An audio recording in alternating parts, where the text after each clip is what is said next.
अस्सलाम वालेकुम।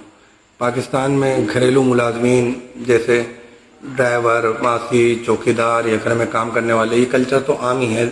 ज़ाहिर है जो लोग अफोर्ड कर सकते हैं, माली तौर पर बेहतर हालात हैं, तो मुलाजिम रखते हैं या मुलाजमाएँ रखते हैं, या तो या अपर मिडिल क्लास और मिडिल क्लास में ये कपड़े धोने या सफाई के लिए ख़वातीन आती हैं। मगर हम बड़े घरों की बात कर रहे हैं, बड़े शहरों की बात कर रहे हैं, डिफेंस, क्लिफ्टन या इस तरह के पोश इलाके जो पाकिस्तान के बड़े शहरों में मौजूद हैं, वहाँ पर मुलाजमीन के साथ क्या सलूक होता है। पाकिस्तान के बाद इलाकों से कम उम्र बच्चे या बच्चियां जाके जॉब करते हैं, उनका साल का एग्रीमेंट हो जाता है। इसमें भी ठेकेदारी सिस्टम इन्वॉल्व होता है कि वालिदैन को मखसूस रकम दे दी जाती है और साल के बाद हिसाब होता है।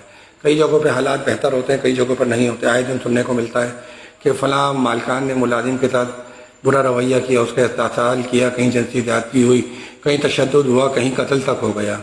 ये आए दिन खबरें छपती रहती हैं। इसके हवाले से कानून भी मौजूद है, तरीक़ाकार भी मौजूद है, मगर क्या वजह है कि कानून की इम्प्लीमेंटेशन नहीं होती। कानून तो मौजूद होता है, उसे नाफिज नहीं किया जाता। जब मुलाजमों को रखा जाता है तो उन मालिकान पर जिम्मेदारी होती है कि थाने में एंट्री कराएं, उनका रिकॉर्ड भी और अपना रिकॉर्ड भी, और पूरी डिटेल दें। और इस चीज़ का ख्याल रखा जाता है कि चाइल्ड लेबर ना हो, 18 साल से कम उम्र ना हो, उनसे ज़बरदस्ती मुशक्क़त ना ली जा रही हो और उनको कम मुआवजा अदा ना किया जा रहा हो।